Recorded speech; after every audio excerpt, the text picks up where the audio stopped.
Коллеги, здравствуйте. Мы немножко задержались, потому что хотелось бы, чтобы побольше людей набралось. Эта отрасль и тема вообще сама по себе недооцененная.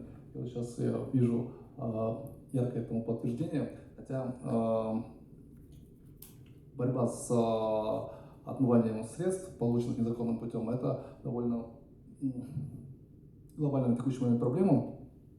В условиях того, что практически нет регуляторики в этой отрасли и нет инструментов, которые могли бы автоматизировать какие-то вещи. Сейчас я хочу остановиться на информационной системе Anti-Money Laundering, которая призвана использовать новейшие технологии для того, чтобы в автоматическом режиме, используя весь свой функционал, препятствовать отмыванию денег.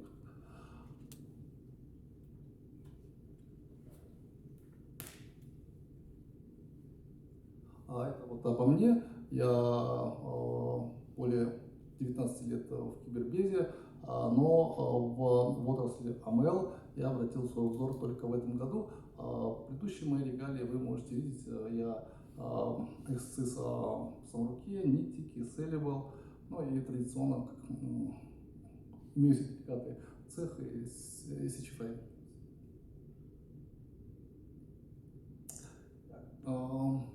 AML – это буржуйское название под FT. То есть, и на текущий момент,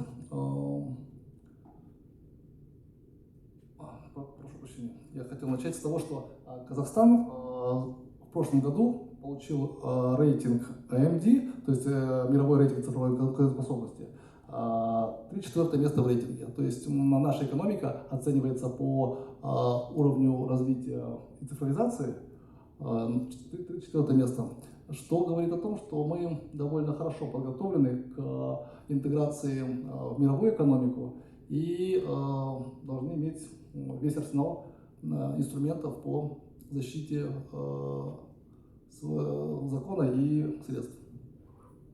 Но, насколько мне известно, я так и не нашел ни одного свидетельства того, что в Казахстане применяются системы AML в полной мере. То есть есть, конечно, алгоритмы и в рамках антифрода, и в рамках противодействия отмыванию денег. Но, по сути, какого-то комплексного инструмента предложено не было. То есть, может быть, если кто-то имеет информацию по этому поводу, поделитесь.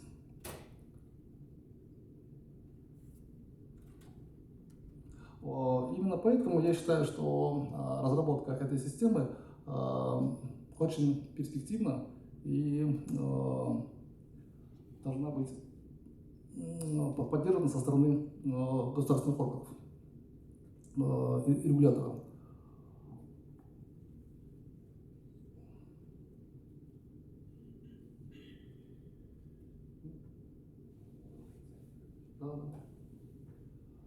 Итак, здесь я отметил ключевые темы, которые я буду затрагивать. Это эволюция методов отмывания денег, это роль в этом непростом деле искусственного интеллекта, блокчейн и криптовалюты, как они влияют на отрасль AML, регуляторные изменения и криптографическая технология заказ на раз. По моему мнению, очень перспективно именно здесь. Вот. И также я планировал упомянуть теорию игр Джона Форбса Нэша, но, к сожалению, материала я не добрал, поэтому она останется только здесь.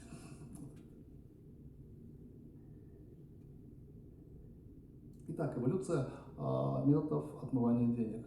Традиционно это была недвижимость, это был обнал, это были офшорные компании, и в принципе все это можно было отслеживать и регулировать в офлайн режиме путем инспекции реестров. То есть когда-то это были реестры бумажные, потом они стали электронными, и скорость обмена данными увеличилась, и, соответственно, метрики, которые можно измерять для того, чтобы выявить подозрительные операции, они стали более реальны. Что же произошло, когда появились у нас новые методы отмывания денег? Это криптовалюты, это онлайн-казино, это финансовые институты, всякие биржи и маркетплейсы в Даркнете.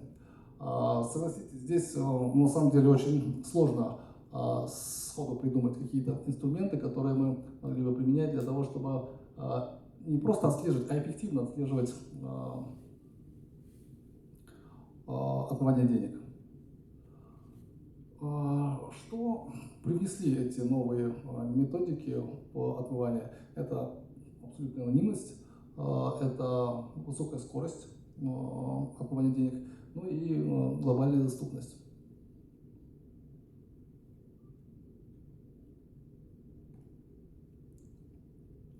Криптовалюты, как известно, децентрализованы и практически не поддаются идентификации в случае применения определенных инструментов. Онлайн-казино, беттинги, они практически все нелегитимны, но тем не менее находят своего клиента и продолжают существовать, принося большой оборот, большую сумму нелегальных денег. Финансовые технологии, вообще я слабо понимаю, как они имеют право на существование, потому что они по большей части не зарегулированы. И каждая какая-то новая финтех-идея, она должна проходить около года испытаний различными методиками для того, чтобы подтвердить свою, мало того, что жизнеспособность, но и эффективность.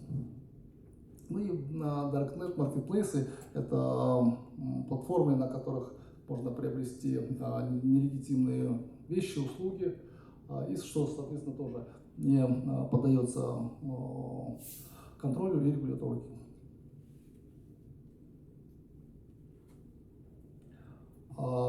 Каким образом, какие традиционные инструменты мы уже имеем сейчас в AML-системе? Это мониторинг транзакций, который выявляет в режиме реального времени какие-то отклонения и даже уже разработаны определенные метрики. Также мы там внедрили идентификацию человека, то есть know your customer, который идентифицирует лицо, являющееся владельцем этой транзакции. Ну и риск-анализ, который повсеместно сейчас используется, также был приведен в эту систему. Что касается регуляторики и комплайенса, это довольно важная часть, которая на текущий момент нами не охвачена, ввиду того, что государственные структуры этим не озадачены, а обращать внимание сейчас на мировые требования, наверное, будет преждевременно. Поэтому мы должны дождаться требований комплайенса и с банком. И кроме того, да, очень важная часть моей системы – это генерация отчетов, которая в последующем также ложится в аналитику для выявления нелегитимных транзакций.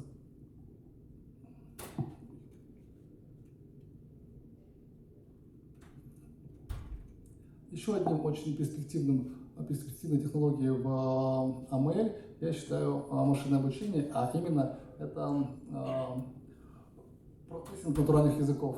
То есть это текстовая часть искусственного интеллекта, которая покрывает практически все потребности для анализа больших объемов данных, которые есть в интернете.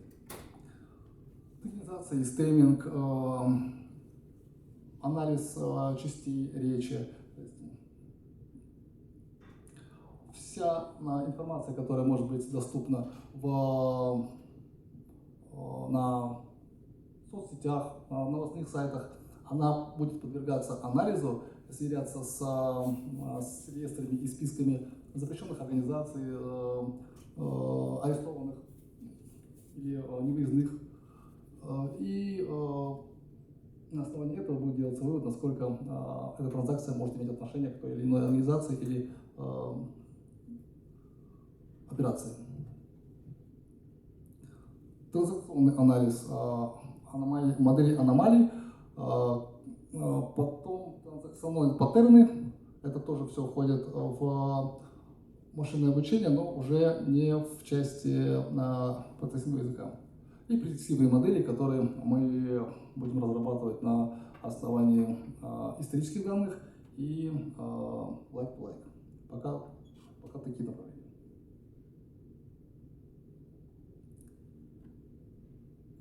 Блокчейн и AML. На текущий момент система не готова к анализу и контролю транзакций криптовалюты, но в перспективе мы считаем, что от этого никуда не деться, и существенно нам в этом поможет ZK-SNARKs. То есть это технология, которая позволяет подтвердить какие-то данные, достоверность каких-то данных, не раскрывая их самих.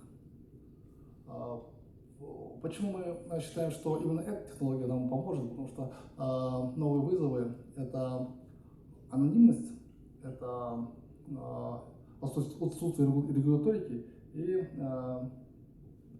технологичность. То есть в то же время блокчейн дает прозрачность транзакции и смарт-контракты, плюс глобальная доступность. Соответственно, когда мы говорим о владельце транзакции, то он может себя обеспечить полной анонимностью. А если мы говорим о самой транзакции и ее отслеживании, то мы полностью это можем делать. И поэтому Zero Knowledge Service нам очень поможет в этом. Итак, здесь я немножко хотел защитить эту идею. Конфиденциальные транзакции, compliance verifications и гарантированная достоверность данных для аудита и комплайенса. Собственно, наверное, все.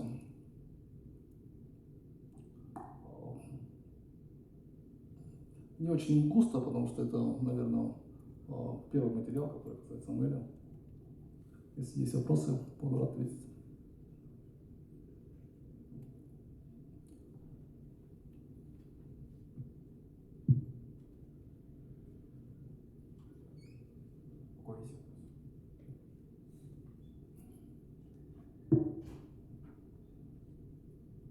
Спасибо за доклад. Хотел спросить, может быть, у вас есть примеры того, как применяется machine learning и artificial intelligence при анализе текста в соцсетях и звуковой информации, чтобы узнать, что это происходит процесс отмыва денег, потому что как будто бы анализ данных текстовых происходит, или это приведет к аресту счетов просто, то есть это постпроцессинг.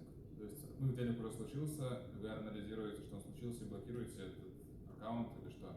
Или это в режиме реального времени каким образом происходит? Просто пример хотел услышать. Сейчас мы только развиваем эту функцию и технологию мы не применяем. То есть это наша идея, которая лучше быть реализована. Но мы основывались на том, что должно быть.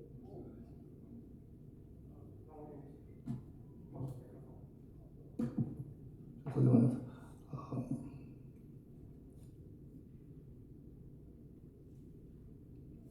Я просто очень неудачно грохнул весь материал.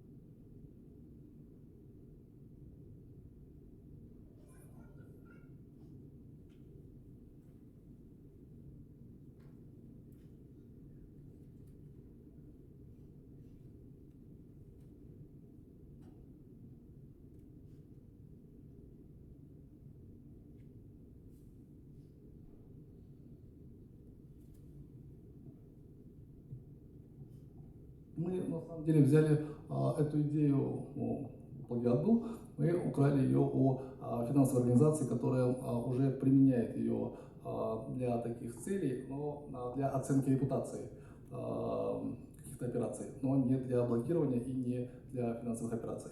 Мы планируем, что сможем доработать это. И в перспективе всю информацию, которую мы будем находить, она будет более достоверно отражать степени риска. Это будет онлайн или это будет постпроцессинг, типа с целью недопущения в дальнейшем таких операций? Потому что, например, если это звуковая операция, то на какие-то записи разговоров или звонки вы же не можете в режиме реального времени заблокировать процедуру, если я думаю, она совершается моментально. что у этих фактов будет какой-то вес при оценке степени риска и необходимости блокировки онлайн. Если же веса этих фактов будет достаточно, то они лягут уже в пост-аналитику.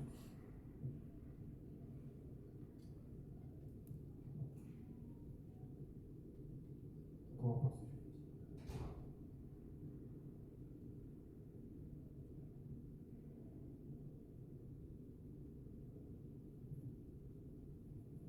Спасибо большое. Я не знаю, почему по таймингу мне выделили 40 минут. Но, не знаю. Спасибо.